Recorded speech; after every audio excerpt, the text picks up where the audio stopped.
Ma prochaine invitée, je vous l'ai mentionné tout à l'heure, elle vient à l'occasion nous parler pour des événements, concerts, et tout ça fait partie de l'organisation de la Fabrique Saint-Thomas. Madame Martine Boulay, présidente, bonjour. Et bonjour. Vous allez bien? Ben oui, très bien, merci. Bon, Oui. oui, ça court. Oui, disons que ça va vite. Oui, parce qu'on n'est pas juste président de la fabrique. Ah non, On est aux ventes aussi pour Aliment Montbec, donc oui. ça occupe beaucoup. Oui, oui. Martine, hier, on dévoilait à l'Église les chiffres de la précédente année, parce qu'on a fermé le 31 décembre, l'année de... Parce que faut bien comprendre que la fabrique, c'est ce qui tient toute l'organisation de l'Église. Donc, il faut avoir des revenus, des dépenses et faire un bilan chaque année. C'est obligatoire. Ouais. Comment va notre fabrique, Martine? Bien, je vous dirais qu'en général, ça va quand même pas si mal. Moi, je suis très fière cette année parce que l'année passée, sur le budget 2018, on avait figuré un déficit de 21 000 et quelque chose. Et on a fermé l'année avec un déficit de 15 000 et quelque chose. Alors, pour nous, c'est quand même un 6 000 là, qui vient nous montrer que, bon, on a administré serré, puis on a fait du bon travail. Fait que j'étais quand même très contente de ça. Et je vous dirais que dans le 15 000 déficitaire, on a dû, en décembre 2018, investir... Vous savez, la géothermie, c'est depuis 2008. Alors, comme je disais hier aux paroissiens, c'est un peu comme nous autres, en vieillissant, on a des petites ratées, hein? Fait que, elle aussi, elle en a eu, là. Alors... J'aime ça de la façon dont vous le dites. Oui, c'est ça, hein? Ça fait qu'on a dû investir sur un système pour... mieux équilibrer la géothermie pour pas que ça nous joue des tours de montage de température et tout ça. Là, c'est très technique. Là, 12 000 okay. Fait que si on fait 15 moins 12, là, on est à 3 000 si on n'avait pas eu cette dépense-là. Fait qu'on aurait été à peut-être à 3 000, 4 000, mettons, déficitaires. Bon. Ce qui est bon, là, parce que chez nous, on a beaucoup plus de dépenses qu'on a de revenus. Là. Beaucoup plus. Ben oui. Les revenus, ça ne va pas en augmentant? Non. Cette année, vous voyez, au niveau des quêtes de célébration, ça aussi, je suis contente parce qu'il y a beaucoup de gens qui disent, les célébrations de la parole. Bon, les gens, ils vont moins quand c'est des célébrations de la parole, donc ça doit affecter les quêtes et des choses comme ça. Bon, oui, c'est sûr qu'au début, tu te dis, oui, peut-être que c'est ça qui va arriver. Mais en tout cas, cette année, c'est sûr qu'il y a plus de funérailles que l'année passée, mais tu vois, nos quêtes ont augmenté pour la peine. Mais toutefois, les capitations n'ont pas atteint l'objectif qu'on s'était fixé. Fait que c'est un plus et un moins, là, mais je veux dire, au niveau des capitations, ça n'augmente jamais d'année en année. Ça, c'est un poste. Puis pourtant, c'est notre première source de revenus. C'est quoi les sources de revenus, Martine? D'abord, la capitation, que vous me dites là, que c'est la première ligne du haut là, de revenus. Oui. Quels sont les autres revenus? Bien, je veux dire, c'est toujours au niveau des célébrations qu'il y a, comme les funérailles cette année, il y en a eu quand même, si ma mémoire est bonne, 64 ou 65 comparativement à 57 l'année passée. Alors ça, c'est sûr que c'est des revenus, ça aussi, là. Je veux dire, dans le sens que les gens paient pour des célébrations. Puis, il y a des quêtes aussi. Puis il y a les quêtes qu'il y a aux funérailles et tout ça. Fait que ça, c'est quand même... tu sais, mais bon, ça, tu ne sais jamais d'une année à l'autre comment ça va finir, tu sais. Alors ça, bon, il y a toujours notre loterie l'Autofabrique qui nous rapporte 25 000 depuis qu'on a mis en branle. Ça fait quand même 10 ans, 10e édition ou 11e, là. Ça, bon, puis quand on fait notre concert de Noël, des petites activités comme ça, mais je te dirais que vraiment, là, c'est la capitation. Puis il y a des gens qui font des dons aussi, fait que ça... Mais ça, encore là, c'est des dons ou des legs, tu ne sais jamais d'avance. C'est pas quelque chose... Ça, c'est un cadeau. On va dire, comme on dit, un cadeau qui tombe du ciel. C'est pas écrit dans les projections financières. Puis, non, c'est ça. Mais bon, ça arrive que les gens font ça. Alors, c'est à peu près ça, les plus grandes sources de revenus. Et les plus grandes sources de dépenses? Bien, on a notre petite maison, hein, pas grosse, hein, fait qu'elle est tout petite, là, notre petite église est tout petite. Alors, mais bon, en chauffage cette année, chauffage, électricité et mazout, ça a coûté 11 000 $ de plus. C'est la raison pourquoi on s'est questionné à dire, non, il y a de quoi qui ne marche pas avec notre géothermie, il y a quelque chose. Ce qui nous a coûté 40 000 l'année passée en tout. Géothermie, électricité et mazout, nous en a coûté 51 cette année. Alors là, on a dit, non, il y a de quoi qui ne marche pas, il faut faire regarder. Et c'est là qu'on a décidé d'investir sur un système. On a rencontré des gens spécialistes là-dedans qui nous ont dit, bon, ça prend de quoi pour justement, fait qu'on le fait. Mais on va être capable de voir les résultats seulement l'an prochain. Okay. Pour l'instant, on ne peut pas parce que... Mais le système est en fonction depuis décembre? Oui. Parce qu'on a quand même eu du temps froid, là, en janvier, février. Oui, tout à fait, tout à fait. Mais ce qu'il faut comprendre, c'est qu'avec Hydro-Québec, je veux dire, si, mettons, là, c'est dur à expliquer un petit peu, les gens, si on a tout le temps. Oui, OK. Bon, je vais essayer de bien le faire parce que c'est pas vraiment mon dossier, mais si, mettons, on a un max à atteindre de 75 de par le système, et si on dépasse dans les temps froid, parce que, justement, ça demande plus au système, mettons, à 102, la différence entre 75 et 102, là, nous autres, on appelle ça une pénalité. On paye pour les 12 mois suivant cette pénalité-là. Tu comprends? Mm-hmm. Alors, la dernière pénalité qu'on a eue, c'est en février 2018. Fait que là, en temps normal, c'est à partir de là, mars, avril. Bon, là, l'été, c'est plus moins froid, là. Et c'est là qu'on va voir. Si on ne dépasse pas notre 75, jamais, ça veut dire qu'on n'aura plus de pénalité. Puis les pénalités, ils coûtent cher. Puis c'est ça qu'il faut arrêter. Le système qu'on a mis en place, c'est pour ça.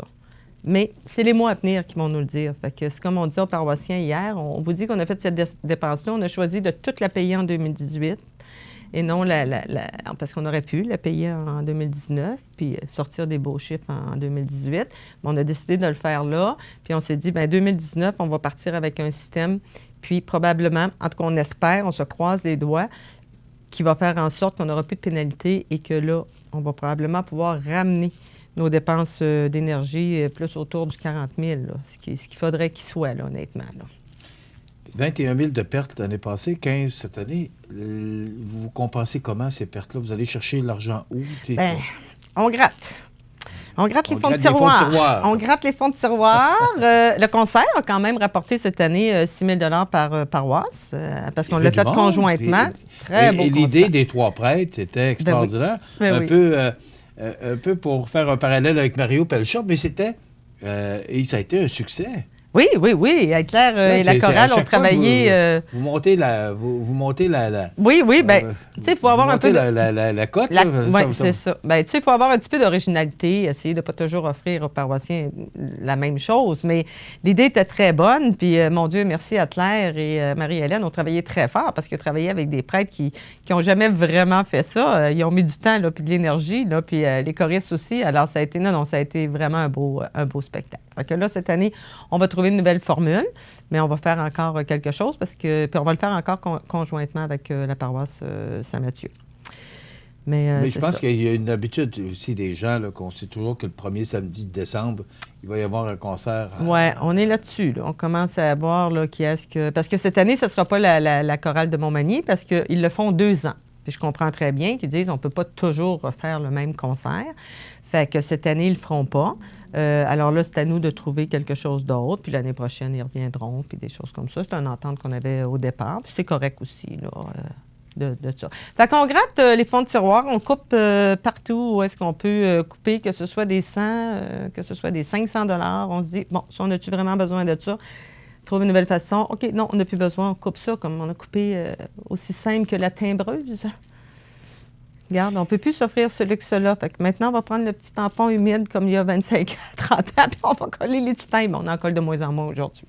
Fait que, mais tu vois, des petits détails comme ça qui fait que dit non, ça, on ne peut plus s'offrir ça. On a des bénévoles, ils vont faire le courrier, puis des choses comme ça. Est-ce que vous êtes inquiète, Martine? Bien, on est toujours inquiet, là. Ça, c'est sûr. Hein? Tant qu'on n'a pas des chiffres positifs, mettons, tout le temps ou à tous les ans, tu te dis, bon, OK, les inquiétudes sont très différentes. Mais oui, on l'est toujours... Financièrement, ça va être quoi les assemblées à l'Église, les gens qui vont, je ne sais pas, dans 10 ans, ça va être quoi? Mais c'est inquiétant. C'est sûr que c'est très inquiétant. Est-ce qu'il y a un plan? Est-ce qu'on a un plan pour l'Église? Changer les... Bon, c'est une grosse et grande église. Tout à fait. Une belle église. Oui. Parce que moi, Saint-Thomas, je la trouve formidable. Oui, on a une belle église. On a d'ailleurs fait une entrevue récemment avec Marie-Hélène Tréfort. Ben oui, c'est bien. On regarde aussi, avec votre permission, pour faire visiter l'église. Tout à fait. Aux gens qui n'ont pas l'occasion, ou aller voir les petits raccoins de l'église. Il y en a. Que les gens qu'il y en a. Quand on a vu comment les gens ont apprécié Marie-Hélène, je pense que ça peut être intéressant aussi. Oui, tout à fait. Maintenant, on fait quoi? Est-ce qu'il y a des plans? Est-ce que vous commencez à en discuter? Ou... Là, pour l'instant, je te dirais que plus ou moins.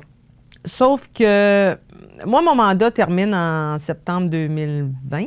Alors, après, il faudra voir, là. Mais, en tout cas, moi j'ai un plan, là, en tête, là, que j'ai jamais parlé à personne, mais effectivement, qu'il va falloir. Juste toi et deux personnes. Oui, j'imagine qu'on est juste tous les deux, oui. Mais il va falloir, à un moment donné, faire quelque chose, là, parce qu'il faut la conserver, cette église-là. C'est une belle église, elle est centre-ville, c'est le cœur. Là, on regarde un beau projet pour faire de l'éclairage de l'église, mais architectural. On veut y donner de la valeur, là. On a des beaux vitraux. Là, on avait une lumière, mais elle était ensevelie. Avez-vous vu le banc de neige qu'il y en avant? Ça pas... Oui, non, effectivement, on fait un petit notre peu... église, mais on ne voit plus statue non plus. Non, on a rencontré la ville à ce sujet-là. Ils ont été très, très réceptifs. Avec Monseigneur Deschênes, c'est sûr que tous les bâtiments qui sont autour fait que pas beaucoup de place pour mettre la neige. Tu sais, avant, ils la mettaient en arrière du presbytère. Là, maintenant, ça ne marche plus, c'est le parc. Alors, on est un peu limité pour déposer notre neige. Fait que oui, on a plus l'air d'un dépotoir à neige, en avant de l'église. Puis je trouve ça bien triste parce que c'est vrai que ça vient briser un petit peu le visuel là, de notre centre-ville. Là. Mais on en a jasé avec la ville. Vous voyez la grosse lumière. Oui, il n'y en a plus. Non, puis Saint-Thomas Saint-Thomas est en dessous de ça. Là. À un moment donné, on va y voir sortir la tête, là, mais qu'est-ce que tu veux? C'est comme ça. C'est un peu triste de voir. Puis aussi, le danger, c'est que des enfants vont glisser là. Alors, nous, il faut avoir un petit œil là-dessus, là, pas qu'il arrive des accidents. C'est agréable pour les enfants d'avoir une montagne au centre-ville. Là. Alors, ça, effectivement.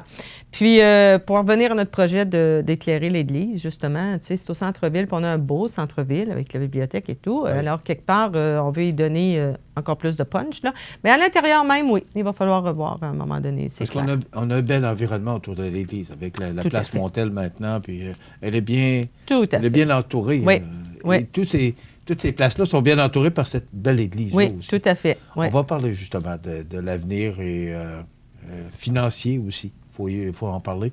Il y a beaucoup de choses qui changent, comme les... Je reviens avec mon invité, la présidente de la Fabrique Saint-Thomas. J'ai tellement de questions. Moi, je pourrais vous garder jusqu'à 11h. Martine, on sait que récemment, il y a un salon funéraire normal, là, qui a annoncé qu'il y a un complexe maintenant, qu'il y a une salle commémorative où se passeront et se passent de plus en plus des cérémonies à l'intérieur du salon. C'est en compétition avec ce que vous faites. En compétition, on comprend dans le sens là, que si ça se passe, vous parliez tout à l'heure que vous avez le revenu des funérailles, mais si les funérailles ne vont plus à l'église, que ça se passe dans les salons funéraires, c'est un revenu de moins pour la Fabrique. Oui, effectivement. Bon, on ne peut pas empêcher les gens d'évoluer puis de progresser et de tout. Puis écoutez, on comprend ça, sauf puis on le voyait venir aussi avec les années, on le savait très bien. C'est quelque chose de bien qu'ils ont fait aussi. Sauf que, nous autres, on dit toujours aux gens aussi, à l'Église, c'est un choix personnel. Hein? Il y a des gens qui, oui, c'est l'Église, c'est pas autre chose. Il y en a d'autres, ça dépend des valeurs de chacun et tout. Mais nous, à l'Église, qu'est-ce qu'on peut faire aussi? C'est que oui, on fait des funérailles avec Eucharistie, vraiment la funéraille, tout le kit au complet, chorale et tout.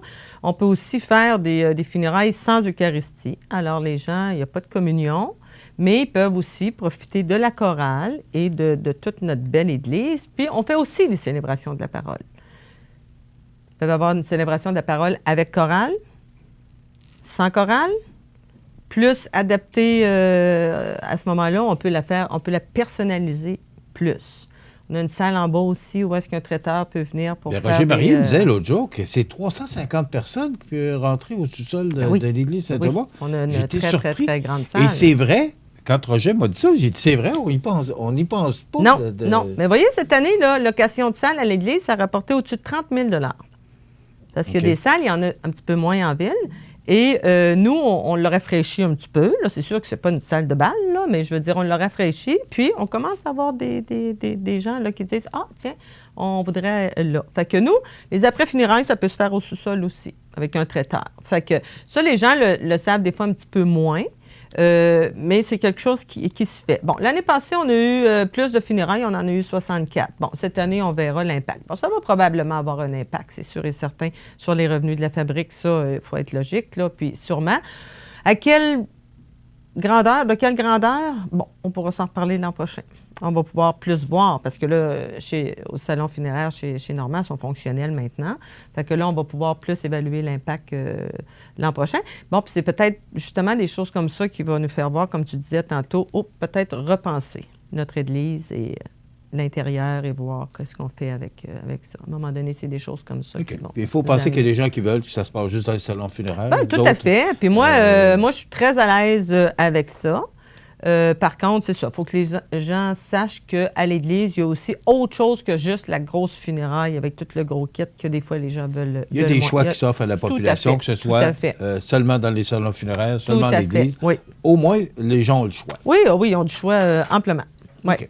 Maintenant, 2019, vous voyez ça comment? Bon, là, on a fait un déficit, on a budgété un déficit encore de 22-23 000, là, comme l'année passée. L'année passée, on avait budgété... Oui, bonne nouvelle. Ça va bien? On avait budgété... Vous alliez me parler, là, parce que la grosse dépense était passée. À moins 21, on a fini à moins 15. Non, il y a bien des petites choses qui font encore. On a encore des réparations à faire à l'Église. Mais nous, on aime des fois mettre mieux nos chiffres un petit peu plus réaliste. Puis durant l'année, là, c'est là qu'on se dit, non, là, il faut couper, il faut travailler pour finir le mieux possible. Bon, finir positif, ça serait bien l'idéal. Si on le fait un jour, on va être bien heureux, mais bon, les années à venir n'annoncent pas vraiment ça, là. Mais on fait notre possible pour minimiser, comme on dit, les dégâts, là. Ça fait que, puis c'est ça. Fait qu'on mise sur nos locations de salles aussi qui prennent de plus en plus de place. Il y a une question que je vais vous poser. Il nous reste à peu près une soixantaine de secondes, mais vous avez parlé que vous quittez là en septembre 2020. 2020, moi. Et aussi, c'est comme ça, là, c'est 3 ans. Vous avez le droit à un deuxième mandat de 3 ans, puis après ça, c'est terminé. Ouais. Comme on sait que les gens ne se ruent pas aux portes pour aller sur le conseil de la fabrique, est-ce qu'on ne peut pas changer cette façon de faire qui permettrait peut-être de garder les gens plus longtemps avec vous? Ouais, ben, les gens non, expérimentés? Je ne peux pas répondre parce que ça monte de plus haut. Là. Bon, peut-être qu'un jour, ils n'auront comme pas le choix, à un moment donné, là, parce que comme là aussi. Vous dites, oui, c'est ça, à un moment donné, il faut s'adapter. Mais en même temps, il faut amener du sang nouveau aussi. Tu sais, je veux dire, à un moment donné, il faut passer des gens qui ont des idées, puis il faut aller plus loin. Là. Fait que moi, je suis d'accord avec ça, mais est-ce que vous avez de la misère à recruter du monde? Oui, effectivement, c'est jamais facile d'une année à l'autre. Cette année, on est allé chercher Régent et Bruno, qui sont 2 anciens marguilliers qui ne fait pas babet des années. Bruno a pris un an de congé, puis il est revenu. Oui, c'est ça. Puis Régent Gervais, ça faisait quand même quelques années, mais il était avec moi quand j'étais marguillière et tout. Fait que on est allé en chercher deux anciens. Alors, non, c'est pas facile. Puis pourtant, c'est un beau travail. Il y a tellement de beaux défis là-dedans. Là. Puis c'est sûr que ça prendrait un petit peu de jeunesse avec des bonnes idées là, puis, pour continuer. Là. Mais on fait avec. On a un beau conseil de fabrique, puis ça va bien. Alors, moi, je branche toujours la Loto-Fabrique. On est dedans, là. Alors, 248-3663, au bureau de la fabrique, si jamais vous n'avez pas votre billet, une partie de billet. Comment ça va, la vente de billets? Bien, écoute, je n'ai pas le résultat total. Moi, je sais que mes 110 sont vendus, là. Alors, sur 350, ça veut dire que ça doit quand même bien aller, mais demain soir, on a une réunion, on va le savoir un petit peu plus. Mais on a jusqu'à fin avril. De prix en groupe, alors... oui, bien bravo. Merci, merci. En groupe ou individuel, c'est parfait. Merci beaucoup, Martine ça m'a fait Boulay. plaisir. Et félicitations pour la gymnastique que vous faites. Oui, bien merci beaucoup. Ça vous permet de vous garder en forme. Bon, je vais transmettre... Alors, Martine Boulay, qui est présidente du Conseil de fabrique Saint-Thomas. Et quand on entend et qu'on jase avec ces gens-là, c'est là qu'on réalise tout le travail qu'ils font derrière cette belle église qu'on a. Oui, tout à fait. Merci beaucoup, Martine. Ça fait plaisir.